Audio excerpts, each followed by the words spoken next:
l'influence, es-tu là? Oui, ok, j'avais peur de t'avoir perdu. L'influence de l'alimentation aviaire sur le comportement humain. Il y a un aspect dans l'attitude, une correspondance dans l'attitude de la société et celle d'un poulailler. Y a-t-il un... C'est marrant, je vois plutôt quelque chose qui ressemble à un cow-boy, avec son Ok. chapeau et ses bottes de cow-boy, qui est en train de se positionner sur une barrière, tu sais, comme d'un ranch, et qui regarde sa batterie de vaches. Là, c'est pas des poules, mais c'est des vaches.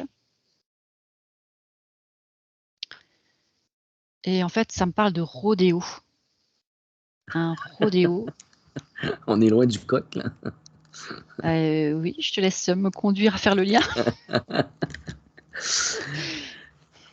Alors, Donc, c'est comme si ça avait fait une bascule comme ça et revenir sur ça. Ça me dit c'est un rodéo. OK. C'est sûr que le cow-boy, il est un gardien de troupeau du géniteur et du féminin et de la descendance. Il est en domination sur l'espèce. Que ce soit des vaches, des taureaux ou des poulets, il y a un principe de domination qu'on observe. Alors, si on va aller plus loin. Ça me dit qu'il a les poches vides. Ça valide ce que tu as dit, mais en même temps, c'est comme s'il retournait ses poches, tu sais, comme pour montrer qu'il n'y a rien dedans. Et ça me parle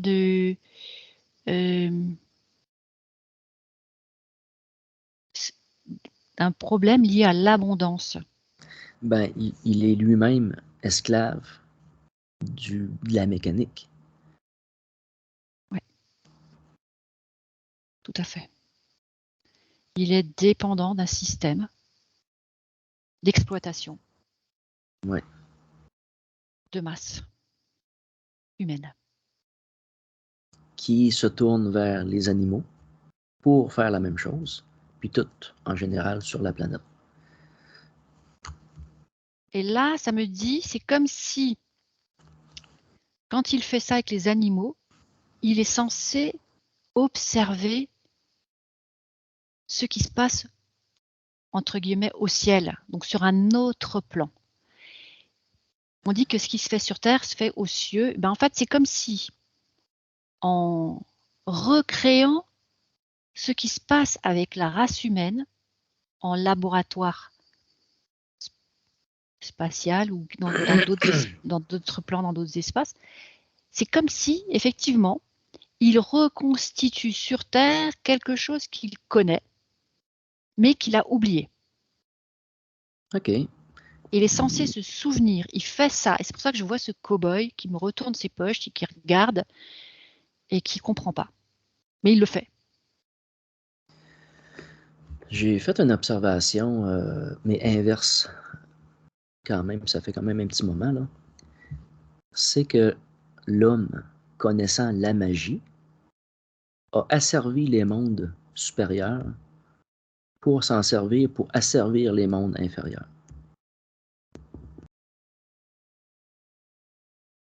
Est-ce que le principe de domination vient du haut ou plutôt du bas?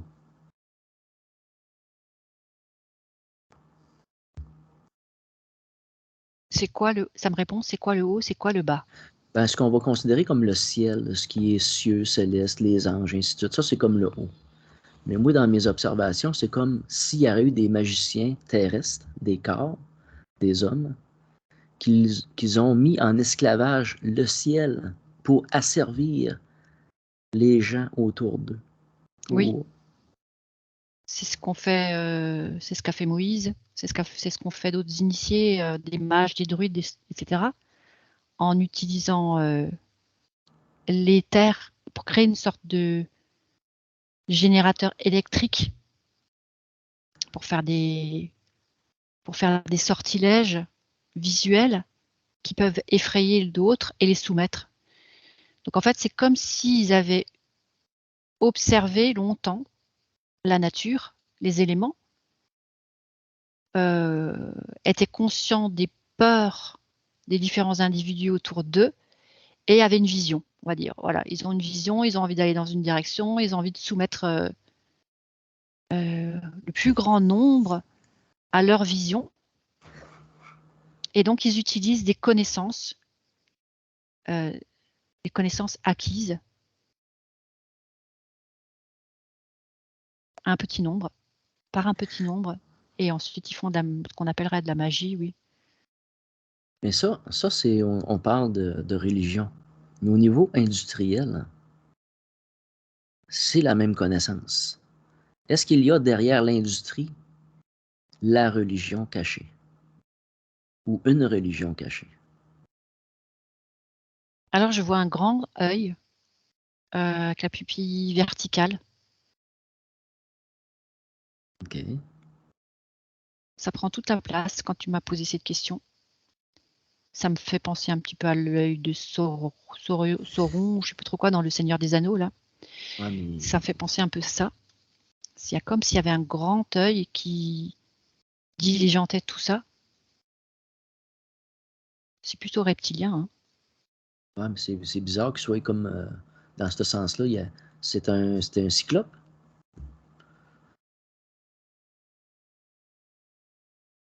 Est-ce que tu le vois comme un... Un seul œil. Pourquoi je vois un Ouais, seul œil? Comme un astre, ça me dit comme un astre. Un seul œil comme un astre, mais pas un astre.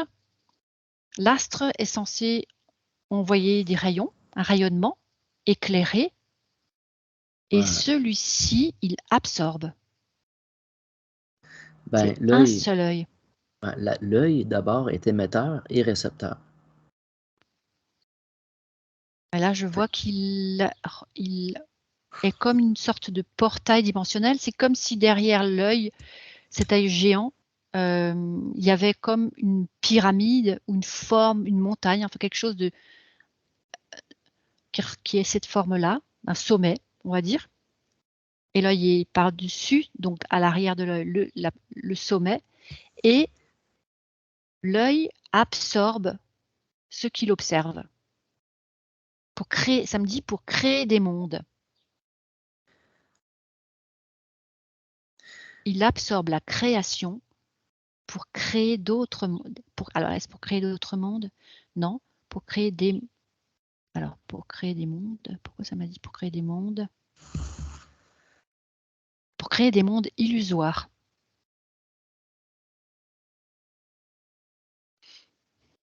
Dans lesquels vont se perdre et s'engouffrer l'humanité.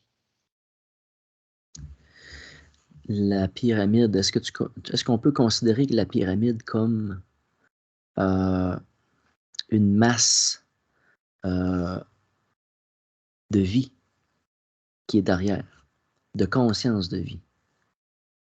Ou peut-être comme simplement de la conscience?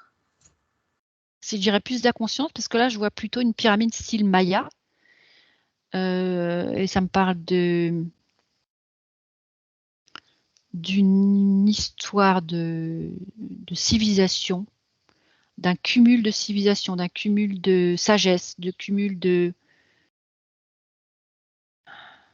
d'initiés même, de plein de choses, avec une certaine autorité quand même, comme si c'était pour maintenir un certain ordre. Et c'est comme si cet œil avait observé les civilisations humaines qui maintenaient un certain ordre dans leur population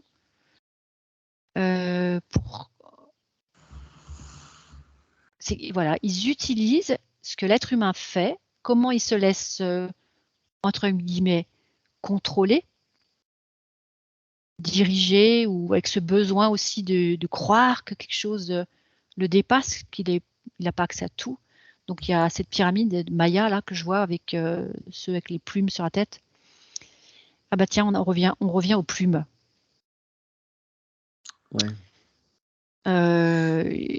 un chef, quelqu'un qui sait, est assis au sommet de la pyramide et il dit aux autres ce qu'ils doivent faire. Ça fait, je résume.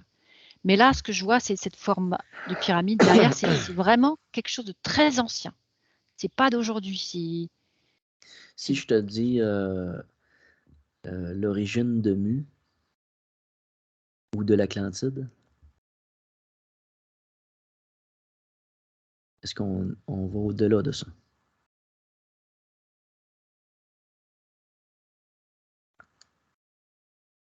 Non, j'ai pas de réponse.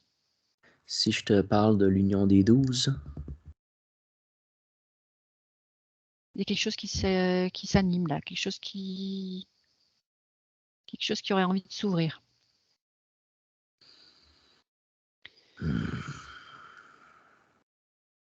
Ça me dit continue de faire tourner la table. Ouais, on l'a fait tourner la table. On a déjà été autour de la table. Je ne sais pas si on l'a déjà publié, je pense pas. La table, c'est la voûte céleste en nous. Et les liens qui nous rattachent à cette voûte céleste-là. Et faire tourner la table, c'est le potentiel d'aller dans tous les plans de conscience qu'on s'est parlé tout d'abord, tantôt au départ, avant qu'on fasse la vidéo. Là, on prend cette direction-là, on va atterrir dans un monde, dans une création, dans une vérité. Tu vas changer d'angle, ça va être une autre vérité, puis tu fais le C'est tour de la ça. table. Et ça, c'est la création de cet œil. C'est ça qu'il a fait. En observant un fonctionnement initial. Voilà, c'est ça. Il a observé un fonctionnement initial, peut-être les premiers hommes, leur comportement de clan, de groupe, d'êtres humains qui vivent ensemble. Il a observé cet œil-là a observé le fonctionnement et il a initié. Enfin, c'est comme s'il avait absorbé ces informations pour fabriquer un champ illusoire. Et là, c'est pour ça que tu accèdes à cette table des 12. C'est comme si toutes ces 12-là, c'était effectivement un autre champ de conscience. Mais ça me dit que même si tu continues de faire tourner la table et que tu accèdes chaque fois à un autre tunnel, à un autre plan, tu vois, tu vas faire ton tour. Et tu vas être une autre vérité, voilà. Et tu vas être waouh, tu vas apprendre des trucs. Certes, tu vas être extasié, certes, ou alors t'effondrer. Mais qui te dit que de continuer de faire ça, tu es connecté à ton cœur pour autant? C'est comme si ça me montrait. Et c'est marrant parce que je le vois tourner dans le sens inverse des aiguilles d'une montre. Ouais. Le fait d'accéder à ces 12. Et ça fait pas forcément s'élever. C'est comme si ça tournait un petit peu en rond, tu vois, avec une difficulté parce que plus tu accèdes à de la connaissance, finalement, plus tu t'éloignes de toi, de qui tu es et du cœur. Tu oublies le cœur. C'est là l'œil, cet œil avec la pupille verticale, là, comme ça, n'est pas connecté au cœur. Ça me parle du maître des illusions. Si je te dis à nous, est-ce que ça correspond? J'entends un grand rire. Est-ce que si je te dis Zeus, est-ce que ça correspond? Il a rajouté « Viens jouer dans ma cour ».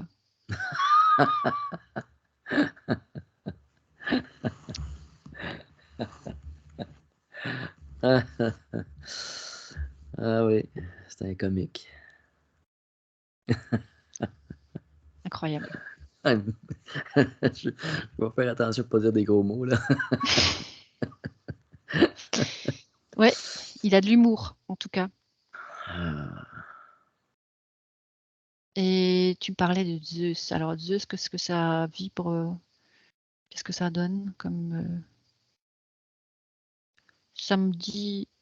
Alors Zeus ne va pas aimer si. Ça me parle d'un sous-fifre.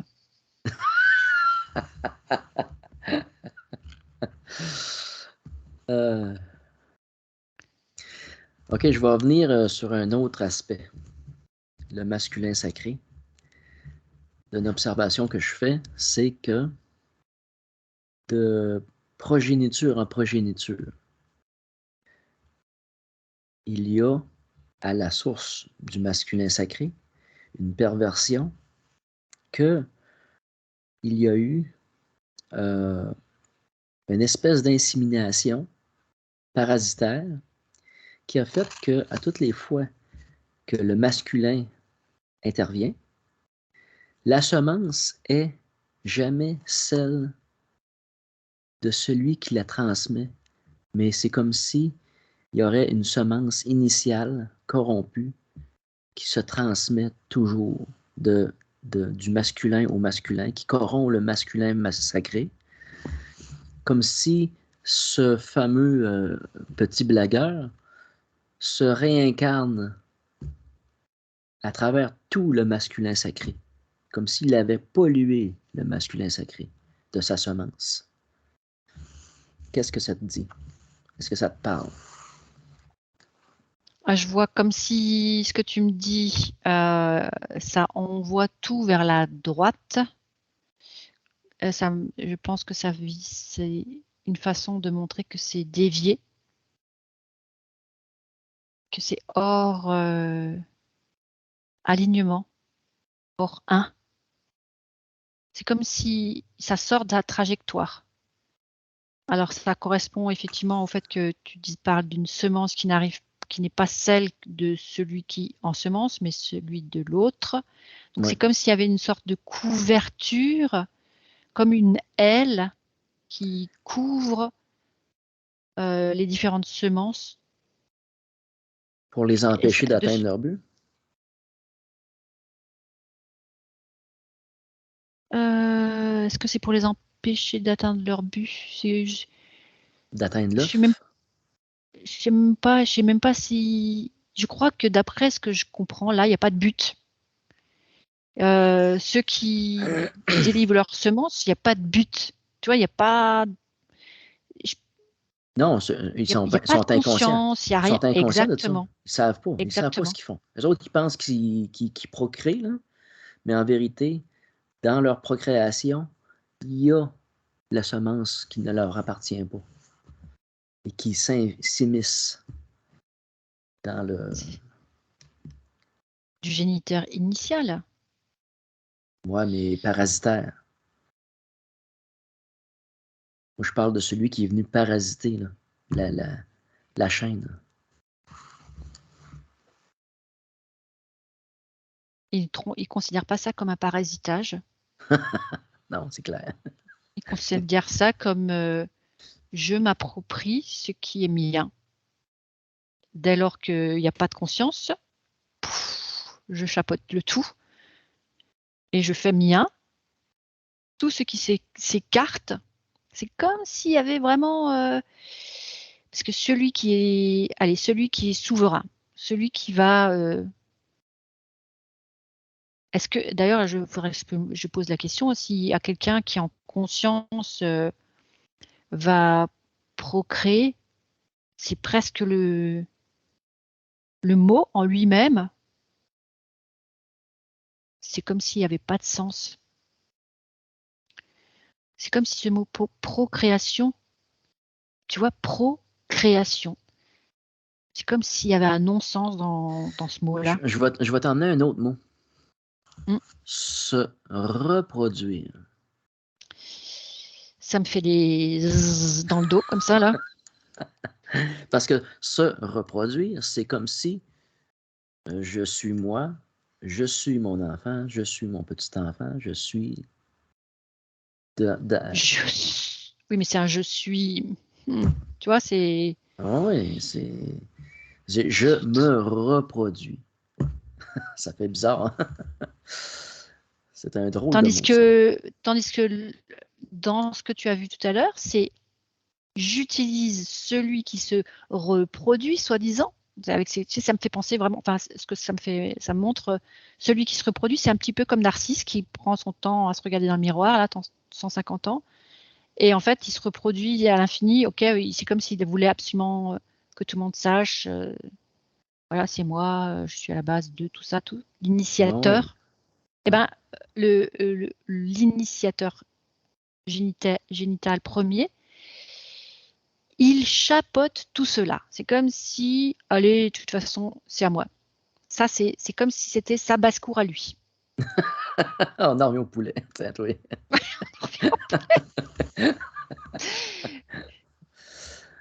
Il n'y a pas de conscience, il y a que est-ce que l'ego, ça rentre en ligne de compte? Non, j'ai même l'ego, parler de l'ego, c'est comme si ça voulait même le dévaloriser, le sortir de son sens. Ah, il est au-dessus de ça, lui. Son ego est encore plus égaux.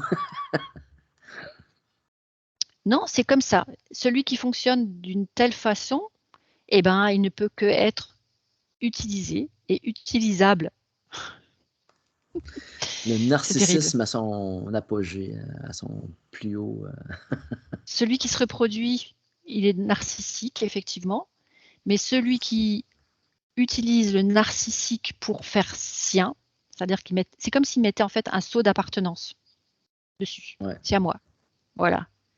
Il n'y a pas de cœur là, il n'y a pas d'histoire de cœur, il n'y a pas de, il n'y a pas le lien des ancêtres, il n'y a pas le sens de la création, transmission du divin, je sais pas, du beau. Tu vois, un truc, c'est pas genre j'ai envie de m'élever, d'élever mon cœur, mon âme, mon esprit. Il n'y a pas ça. C'est comme si c'était vraiment juste, ça se tasse, ça se tasse, ça se tasse, et ben on met un couvercle dessus. Pouf, et ça c'est à moi, et puis c'est dans la casserole. Il n'y a qu'à manger. Mm.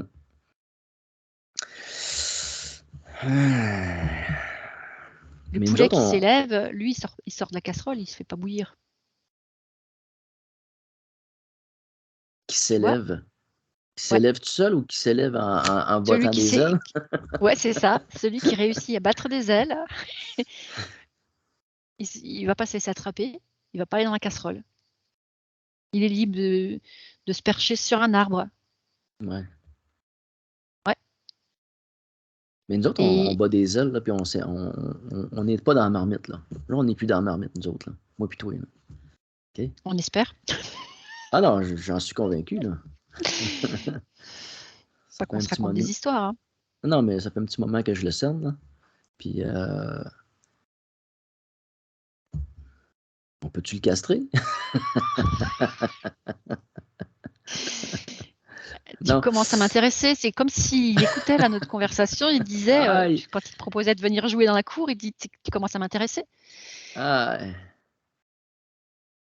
Ouais, et je crois que c'est du jeu. C'est un jeu. Il n'y a pas de notion de faire du mal. Je vois pas ça. Je vois qu'il s'amuse. Et c'est plutôt, il s'amuse et c'est évidemment de notre point de vue où on a appris la moralité, etc., plein de choses comme ça. Lui, c'est très, ça peut sembler le mal incarné. Ça peut sembler un manipulateur terrible parce que c'est de la manipulation, Ah clairement. oui, ah oui, volontaire. Mais lui, ça l'amuse. Ça l'amuse grandement. Mm. Est-il pris au piège? Pardon? Est-il pris au piège? Pas encore. Non, non, mais il se voit pas pris. Mais pour moi, il l'est. Parce qu'il est dépendant de sa marmite. Ça, c'est un piège. Ça, c'est une certitude. Il n'y avait pas pensé. Et même samedi, il est même dépendant de son jeu. Il est un peu addict. Il semble addict à ce qu'il a mis comme jeu en place. Ouais. C'est comme si, ah oui, c'était une drogue pour lui. Tout ça, tout ce plan, tout ces mondes, ce monde, ces mondes. Ah ben, on va le sevrer comme ça.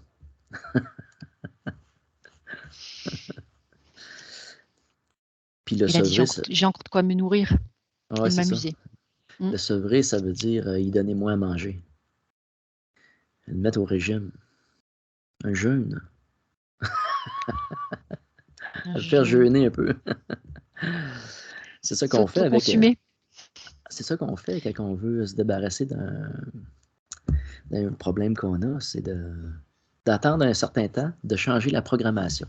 Donc, il est dans une programmation. Il s'est autoprogrammé. Il s'en est-tu rendu compte? Non, et ça a l'air de l'agacer. Mm. Il s'est Ça a l'air de ça. autoparasité. Ouais. Oui. Il s'est lancé dans un jeu et il s'est rendu addict. Et il s'est Et emprisonné lui-même. ouais, il semblerait. Ça a l'air de le mettre en colère là. Y a-tu besoin d'aide? Il veut vivre cette colère. C'est comme s'il tournait la tête et te regardait d'un air noir en disant mais je t'ai demandé quelque chose. C'est vraiment ouf. Je veux m'en sortir seul. Là, il vit sa colère. Et il cherche, tu sais, c'est comme si maintenant qu'il se rend compte de ce que tu viens de dire là, il faut qu'il trouve par lui-même un moyen de contourner ce dans quoi il s'est empêtré là. Et j'entends autre chose qui me dit ça. Et si tu revenais à l'œuf?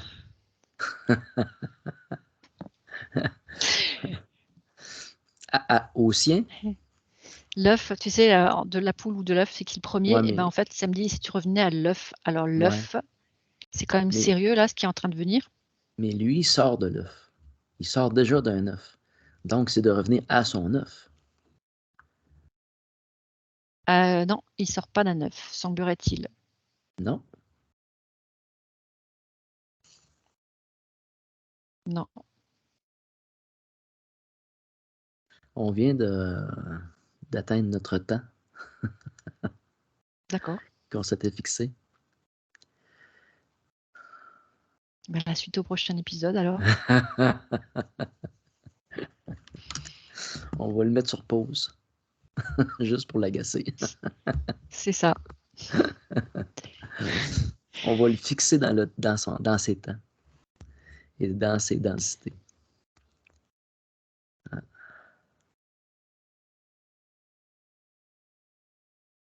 Alors, on arrête ça.